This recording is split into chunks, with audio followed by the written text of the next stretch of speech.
우리 앞뒤 좌우 계신 분들과 함께 좀 따뜻하게 인사했으면 좋겠습니다. 성령 충만합시다라고 앞뒤 좌우분들에게 인사해 주시기 바랍니다. 성령 충만합시다. 성령 충만합시다. 아멘. 지난 설 명절 어떻게 보내셨는지요? 저는 1월을 시작하면서 굉장히 설레었습니다. 많이 뭔가를 1월 달에 하고 싶었는데 1월은 우리가 달려가는 길을 명절이 막는 것 같습니다. 이제는 가족들과 친지들과 행복하게 보낸 시간을 뒤로 하고 이제 드디어 2017년을 다시 정말 새롭게 달려가야 할 시간이 아닌가 생각합니다. 그래서 저는 오늘 새벽 기도회 때 다시금 2017년을 우리 하나님께 올려드리면서 특별히 하나님의 도우심이 우리 등마루교회 위에 우리 등마루의 모든 가정들과 직장과 사업 위에 함께 해 주실 것을 하나님께 오늘 이 아침에 간구했습니다. 그러면서 이런 생각을 해봤습니다. 2017년을 어떻게 달려가야 할까? 2017년을 이 한 해를 또 어떻게 달려가야 할까? 어떻게 우리 등마루교회 성도님들과 함께 이 한 해도 승리할 수 있을까라는 생각을 하면서 오늘 말씀을 하루 종일 묵상하면서 준비를 하는데 이 제목이 제 마음속에 떠올랐습니다. 그 제목이 뭐냐면 하나님의 지혜를 경험하고 살아가라. 하나님의 지혜를 경험하고 살아가라입니다.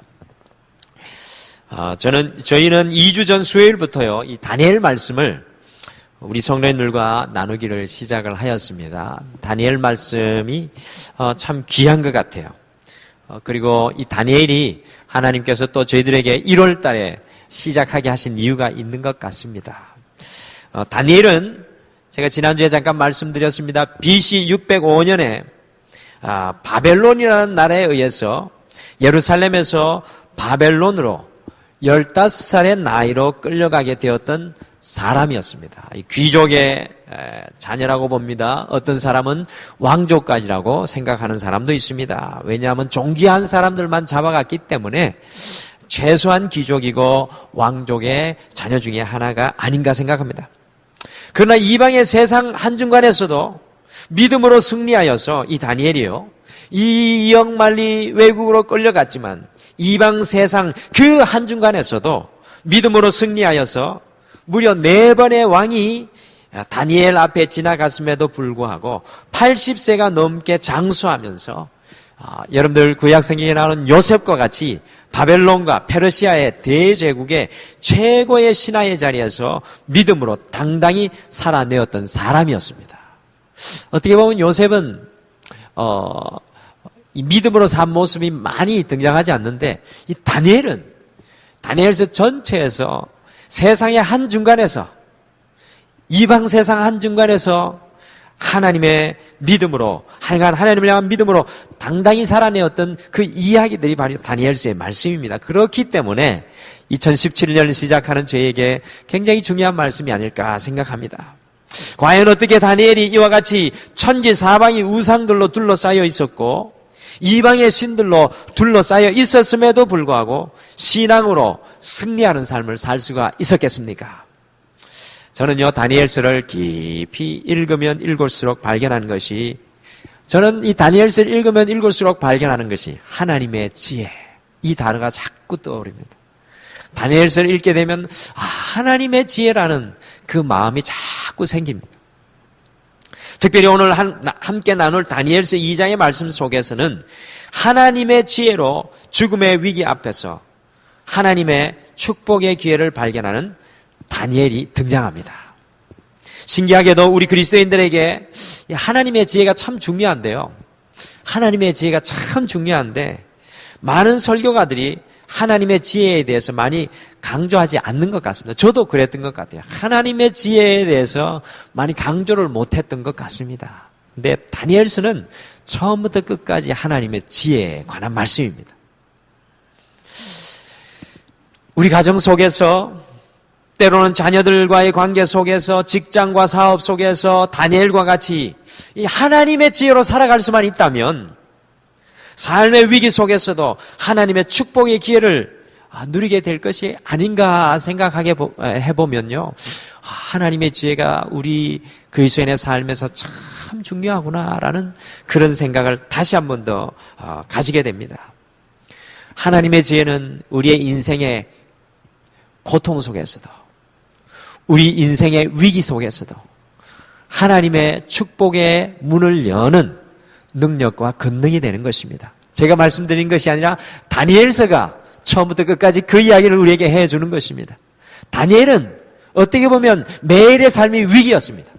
그러나 하나님의 지혜를 경험하고 살았던 다니엘은 그 위기 속에서도 세상의 최고의 자리로 매일 올라가는 삶을 살아가게 됩니다. 1장부터 12장까지 다니엘은 처음부터 끝까지 올라갑니다. 내려오는 적이 한 번도 없습니다.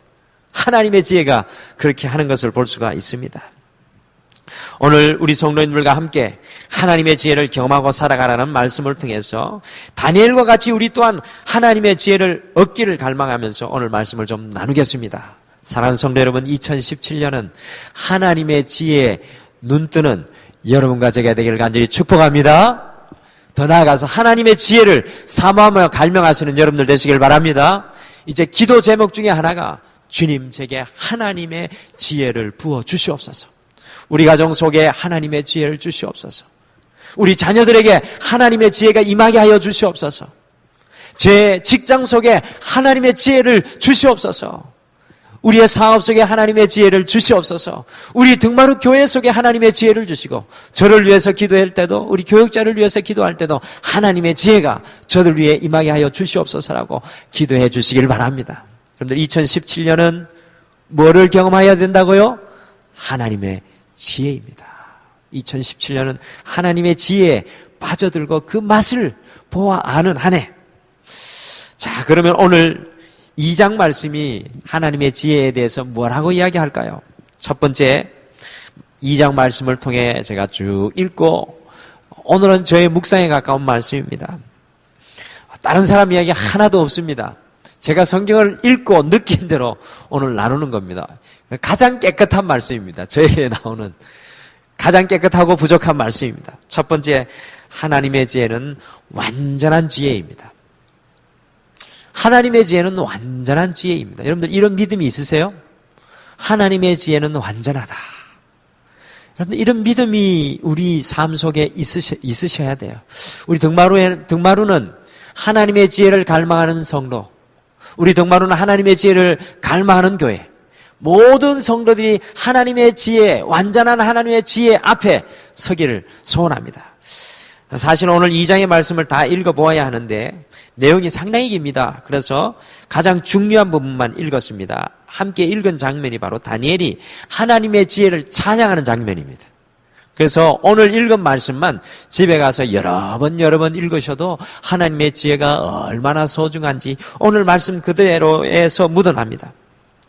여러분들, 오늘 2장 1절 말씀, 그래서 한번 제가 지금부터 이곳저곳을 2장 말씀 이곳저곳을 같이 보겠습니다. 2장 1절 말씀에 보시면 다니엘이 끌려간 나라의 왕인 느부갓네살이 공식적으로 다스리기 시작한 지 2년이 지나서 꿈을 하나 꾸었습니다. 오늘 그 말씀이 배경입니다.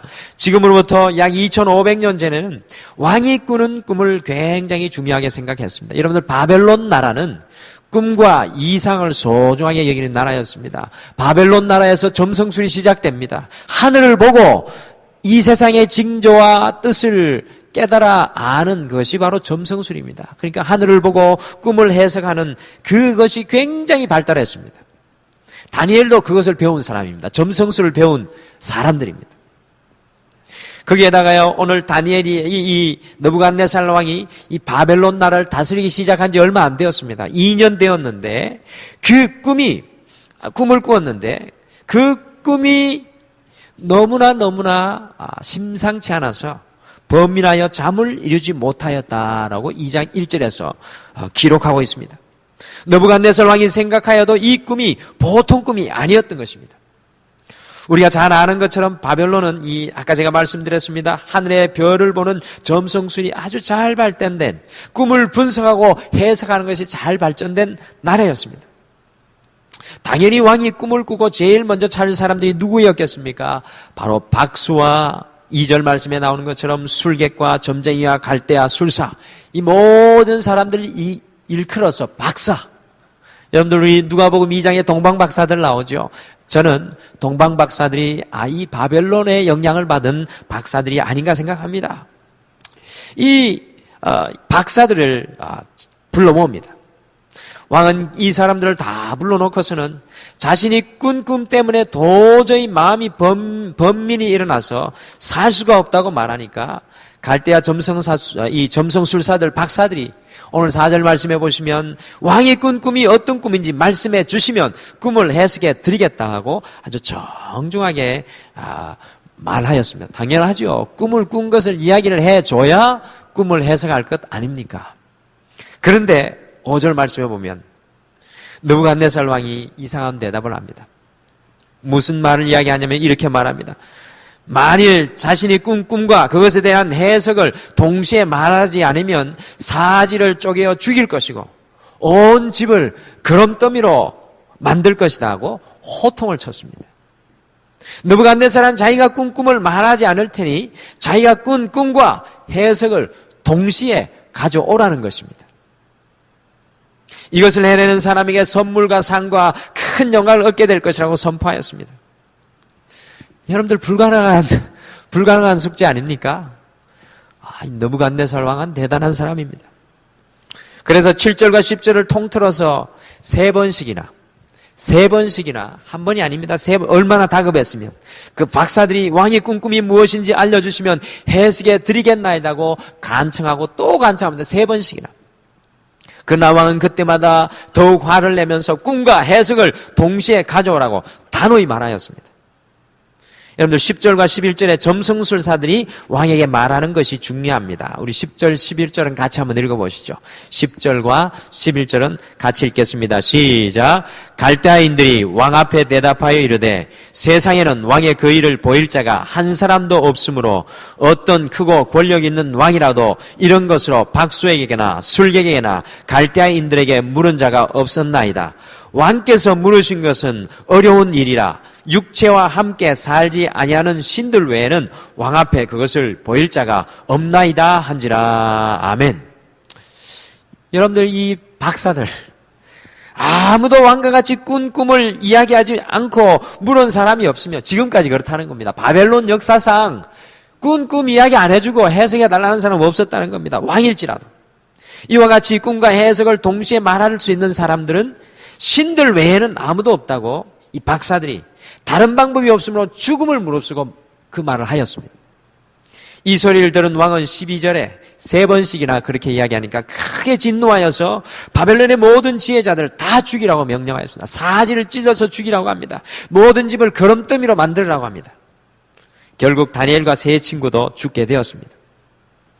제가요, 이거는 어떠한 주석서에도 없는 말씀인데 제가 말씀을 가만히 읽고 이해를 하다 보니까 하나님이 이런 지혜를 주시더라. 이것도 지혜구나. 말씀의 지혜가 임하는데 바벨론 왕은 왕대로 그 꿈을 이야기해 줄 수 없는 그 이유가 있었습니다. 한번 어떤 꿈 꿨는지 한번 보실까요? 어떤 꿈을 꿨길래 이야기를 못하는 상황이었을까요? 아주 짧은 영상입니다. 50초 영상. 50초의 영상인데 2장에 보면 이 꿈의 내용이 있습니다만 영상으로 보시면 확실할 것 같습니다. 자, 왕이여 왕이 한 신상을 보셨나이다 라고 다니엘의 해석은 시작합니다. 먼저는 이제 왕은 금머리에 대해서 신상을 얘기했고요. 그 다음에 은가슴, 그 다음에 이제 노수로 된 배, 그리고 철로 된 2다리, 그리고 철과 진흙이 섞인 10발가락을 왕께서 보셨나이다 라고 설명합니다. 왕이 보고 있던 중에 사람의 손으로 하지 아니한 뜨인 돌이 공중에서부터 날아와 신상을 쳐서 부서뜨렸다는 것까지 다니엘의 해석은 이제 그 꿈에 대한 내용을 이야기하죠. 영상으로 보니까 저희도 꿈꾸는 것 같죠? 여러분들 이 영상 보시면서 여러분들이 왕이 되셨어요. 2년 됐습니다. 근데 돌이 하나 날아와서 금도 보이고 은도 보이고 철도 보이고 동도 보이고 철도 보이고 철하고 흙이 섞여져 있는 동상이 있는데 돌이 날아와서 그 동상을 깨쳐버립니다. 다스린 지 얼마 안 된 왕이 이런 꿈 이야기를 하면 이 점성술사들, 이 박사들, 정치에 능한 사람들이 이용 안 해먹겠습니까? 왕의 목을 거머쥐고 흔들겠죠. 타협하려고 달려들겠죠. 그러니까 왕이 이 정치인들과 박사들이 어떻게 이용할지 알지 못했기 때문에 느부갓네살 왕은 이 꿈을 꾸고 이야기할 수 없었던 겁니다. 이런 해석은 다른 목사님한테 못 듣습니다. 하나님 지혜를 저한테 주시더라고요. 찾아보세요. 없습니다. 제가 생각하니까 그런 것 같아요. 그러니 느부갓네살은 자신이 꾼 꿈과 해석을 동시에 가져오라는 것입니다. 처음부터 끝까지 절대로 양보하지 않습니다. 점성술사들은 이것은 사람이 할 수 없는 일이라고 죽음 앞에서도 이야기하였습니다. 정말로 이 일은 사람이 할 수 없는 것이었습니다. 제가 느부갓네살의 요구한 지혜를 가만히 묵상할 때 이런 단어가 제 마음속에 떠올랐습니다. 5단어. 완전한 지혜. 오늘 이 말씀을 보면서 5단어가 제 마음속에 떠오르는데 완전한 지혜라는 단어가 떠오르더라고요. 오늘 느부갓네살이 요구하는 지혜는 사람으로도 그 어느 누구도 할 수 없는 완전한 지혜를 요구하고 있는 것입니다. 바벨론의 점성술사들은 자신들은 그 완전한 지혜를 낼 수 없다고 오늘 고백하는 것입니다.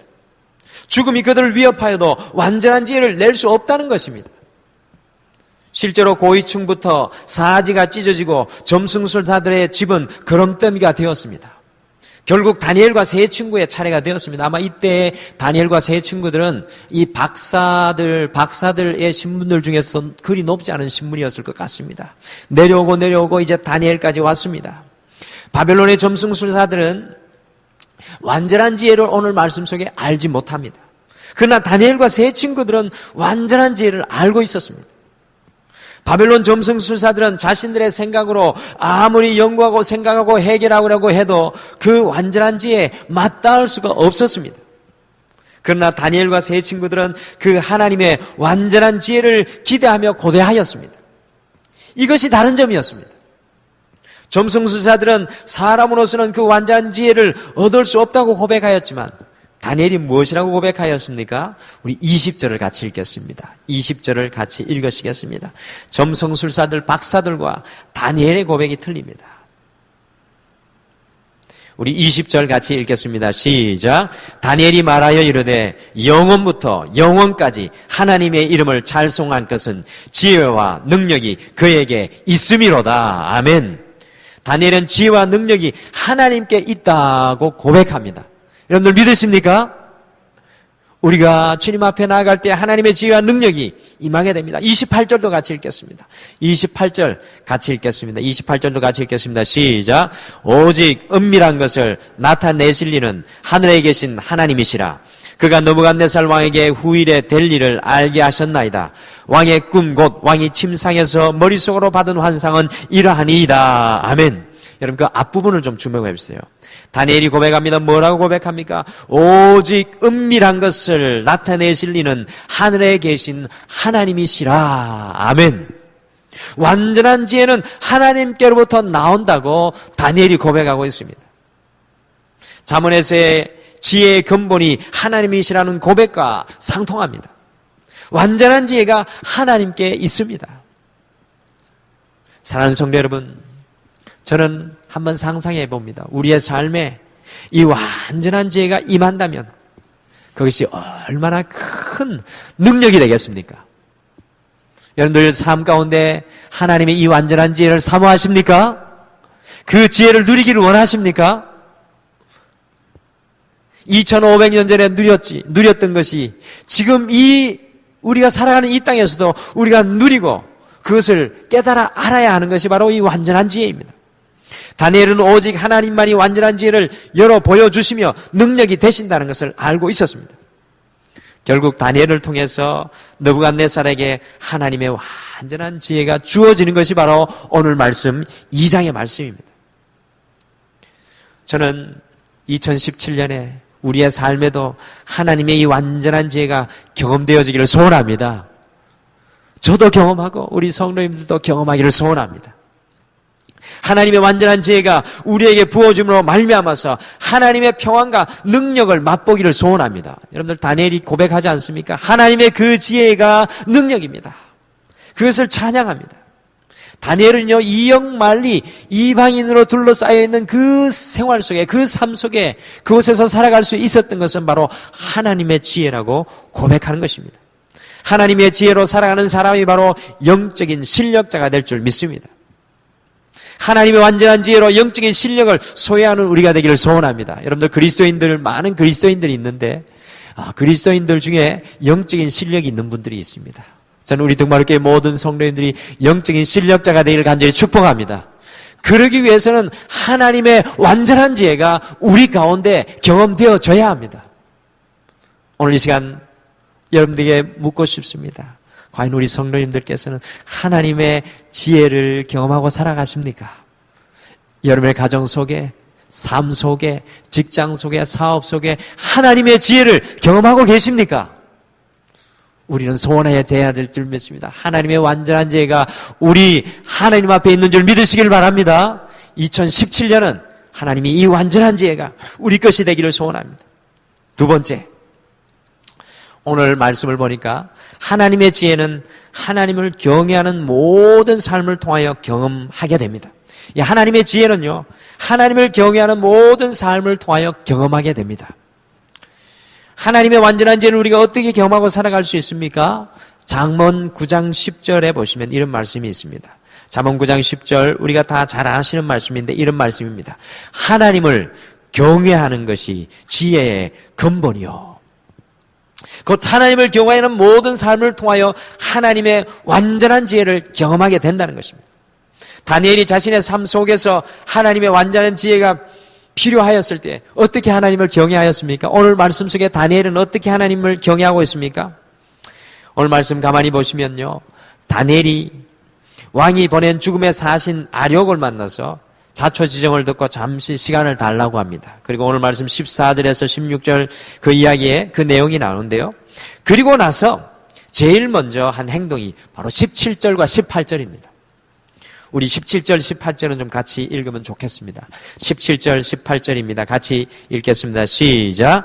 이에 다니엘이 자기 집으로 돌아가서 그 친구 하나냐와 미사엘과 아사야에게 그 일을 알리고 하늘에 계신 하나님이 이 은밀한 일에 대하여 불쌍히 여기사 다니엘과 친구들이 바벨론의 다른 지혜자들과 함께 죽임을 당하지 않게 하시기를 그들로 하여금 구하게 하니라. 아멘.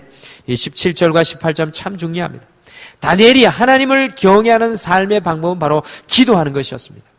홀로 기도하는 것이 아니라 자신의 친구들과 합심으로 기도하는 것이었습니다. 오늘 우리 특송하신 분들께서 누군가 널 위해 기도하네, 이 기도의 능력에 대해서 찬양으로 주었습니다. 이 우리의 기도는요, 하나님과 교통하게 하는 것이고 하나님의 마음을 갖게 하는 것이며 하나님의 지혜를 품게 하는 시간입니다. 여러분들 기도가 이와 같이 중요합니다. 기도는 단지 주님 앞에 나와서 우리의 간구만 아뢰고 돌아가는 시간이 아니라 기도할 때 하나님의 영이 우리에게 임하고 하나님의 지혜가 기도할 때 우리 안에서 싹 트는 것이 바로 우리의 기도인 줄 믿으시길 바랍니다. 저는 이 등마루에서 그런 경험을 참 많이 했습니다. 다른 곳에서는 그런 경험을 많이 못했는데요. 이 담임 목회를 하니까 하나님이 그렇게 하시는 것 같아요. 하나님 문제 앞에 설 때 그 마음을 품고 기도할 때 하나님의 마음이 제 마음에 와닿는 능력이 기도를 통해 임하더라고요. 하나님의 완전한 지혜가 기도를 통해서 내 안에 주어지는 그것을 경험하게 됩니다. 다니엘은 혼자 기도하였을 뿐만 아니라 하나님의 완전한 지혜를 얻기 위해서 믿음의 동료들과 함께 하나님께 기도하였습니다. 기도로 하나님을 경외하였습니다. 하나님과 소통하는 기도를 통하여서 다니엘은 하나님의 완전한 지혜를 얻게 되었습니다. 제가 기도에 대해서 더 말씀 안 드려도 우리 성도님들 너무너무 잘 아실 줄 믿습니다. 할렐루야. 여러분들 기도를 통해서 하나님의 완전한 지혜를 여러분들의 가슴 속에 품고 경험하기를 간절히 축복합니다. 지혜가 필요할 때 주님 앞에 달려나가서 그 지혜를 간구하십시오. 또한 하나님의 말씀을 읽고 묵상함으로 하나님의 완전한 지혜를 경험하게 됩니다. 이 하나님의 말씀을 읽고 묵상하는 것은 마치 금광을 캐는 광부가 광산에서 금을 채굴하는 것과 같습니다. 이 말씀이 그렇게 중요합니다. 우리가 하나님을 경외하는 한 가지의 삶의 방법이 또 한 가지의 삶의 방법이 또 하나님의 말씀을 읽고 묵상하는 것입니다. 제가 읽는 것과 묵상하는 것을 나눕니다. 읽는 것에서 지나서 깊이 그 말씀을 되새기고 또 되새기면 마치 금광을 캐는 광부가 금을 채굴하는 것 같은 하나님의 지혜가 금과 같이 우리에게 발견됩니다. 하나님의 말씀을 묵상하고 읽는 것은 이른 아침에 모든 곡식들에게 이슬을 내리게 하는 것과 같은 것입니다. 여러분들 아침에 내리는 그 이슬, 여러분들 곡식들에게 생명과도 같습니다. 하나님의 말씀을 읽고 묵상하는 경외함으로 하나님의 지혜를 경험하게 됩니다. 여러분들 그것을 경험하고 살아가시는 분들 계시죠? 여러분들 우리가 2017년 1년에 말씀 일독하자고 했는데 말씀 그냥 읽는 거 아니시잖아요. 말씀이 꿀송이와 같이 단때가 있으시죠? 그때가 바로 하나님의 지혜가 우리의 가슴 속에 들어오는 때인 줄 믿습니다. 그리고 믿음의 사람들과 함께 교제하며 나눌 때 하나님의 지혜가 임하게 됩니다. 여러분들 목장 모임을 통해서 함께 나눌 때 그것을 통하여 하나님의 지혜가 경험됩니다. 여러분들 목장 모임을 할 때 그것을 경험하고 계십니까? 저는 2017년에 그와 같은 경험이 우리 등마루교회에 일어나기를 소원합니다. 그냥 모이는 것이 아닙니다. 모일 때 성도들이 함께 나눌 때 하나님의 지혜가 목장 가운데 임하여야 됩니다. 이번 주에 가셔서 목장을 위해 기도할 때 그런 기도 제목 내놓으십시오. 어떤 기도 제목 내놓으라고요? 우리가 함께 나눌 때 하나님의 지혜가 우리 목장 가운데 임하게 하여 주시옵소서. 할렐루야. 정말 중요한 것입니다. 세상의 지혜가 임하면 안 됩니다.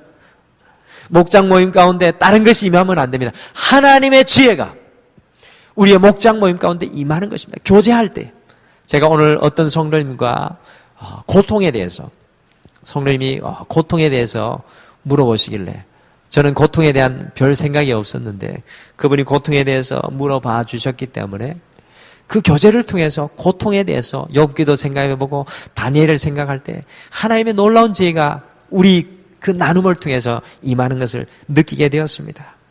하나님은 믿음의 사람들과 함께 믿음의 언어를 같이 나누고 교제할 때 그 안에 하나님의 지혜가 임할 줄 믿습니다. 그리하여서 믿음의 사람들은 자꾸 만나셔야 합니다. 만날 때 어떤 이야기 하셔야 된다고요? 세상의 언어가 아니라 하나님의 언어로. 그러면 하나님의 지혜가 쌓이고 쌓입니다. 그리고 여러 가지가 있는데 제가 대표적인 걸 한 가지만 더 말씀드립니다. 예배를 통하여 하나님의 지혜가 경험되어집니다. 오늘 이 수요 예배 달려 나오시는데요. 여러분들 왜 이렇게 이 피곤한 수요일 날 저녁에 달려 나오십니까? 하나님의 지혜가 이곳에 경험되어지기 때문입니다. 지난주에 가정예배 말씀드렸습니다. 가정예배가 왜 우리에게 필요합니까? 의식적인 것입니까? 그 가정예배를 통해서 우리 가정 속에 하나님의 완전한 지혜가 임하게 되는 것입니다. 우리가 주일 52주, 저는 그런 목회 기치를 내걸었습니다. 52주 우리 재직들은 다 주일 성수하자. 52주 다 지키자. 그리고 될 수 있으면 수요 예배, 그리고 새벽 예배. 여러분들 교회에서 제일 훌륭한 성도는 누굴까요? 하나님 제일 기뻐하는 성도. 두 가지 성도일 것 같아요. 우리 덕마루교회 오늘 올해 목표 무엇입니까? 한 사람이 두 영혼을 1, 2, 1, 4합니다. 무슨 뜻입니까? 한 사람이 두 명의 영혼을 구원하고 한 목장이 네 명의 영혼을 하나님께 인도하자. 그게 우리 덕마루교회 한 해의 목표입니다. 전도하는 것이 이 하나님이 정말 기뻐하시는 것입니다. 그 다음으로 하나님 기뻐하는 게 뭘까요? 우리가 성경 읽을 때 상품을 드렸는데 사실은 성경 읽는 것도 중요한데 그거보다 조금 앞서는 것이 있습니다. 제 생각에는 52주 주일 성수하는 것. 하나님 정말 이게 개근상이죠. 신앙의 개근상. 왜냐하면 하나님의 지혜를 52주 받아 먹은 것입니다. 그거보다 더 좋은 게 수요일 날 52주 새벽 예배 지키는 거기를 통해 하나님의 지혜가 임합니다. 예배는요, 그냥 와 앉아 있어도 그냥 하나님이 떠먹여 주시는 마치 이유식과 같은 그런 능력이 있는 것입니다. 성경 말씀은 내가 읽고 내가 묵상하고 애쓰고 힘써야 되지만 이 예배 때는 그냥 앉아와 있어도 허리띠 다 풀고 편하게 앉아 있어도 근데 우리 등마루교회 성도는 기록하시고 묵상하시고 얼마나 말씀을 열심히 듣는지 모르겠습니다. 여러분들 이 예배를 통하여서 이 예배를 통하여 하나님을 경외할 때 하나님의 지혜가 우리에게 임하는 줄 믿습니다. 저는 등마루교회가 많이 달라진 것 같아요. 왜 그러냐, 이 예배가 살아나니까 성도님들이 하나님의 지혜를 이것을 통해 경험하는 것 같습니다. 하나님의 지혜는 하나님을 경외하는 모든 삶을 통해서 경험됩니다. 마지막으로 한 가지 더 말씀드리면 우리가 연약한 자들과 가난한 사람들을 섬기고 봉사할 때 이것을 통해서도 하나님의 완전한 지혜가 우리의 마음속에 임합니다. 사랑을 베풀고 낮은 곳으로 내려갈 때 나의 삶이 정말 축복이구나라는 지혜가 임하게 되는 것입니다. 2017년에는 우리의 온 몸과 전 삶으로 주님을 경외하는 삶을 살아서 하나님의 지혜가 우리 안에 충만하게 넘쳐나기를 축복합니다. 하나님의 지혜를 경험하는 것은 바로 하나님을 경외하는 삶을 통해 나타납니다. 마지막으로 하나님의 지혜는 우리의 삶을 한없이 유익하게 하고 세상을 이기게 하는 능력이 됩니다. 하나님의 지혜는 우리의 삶을 한없이 유익하게 하고 세상을 이기게 하는 능력입니다.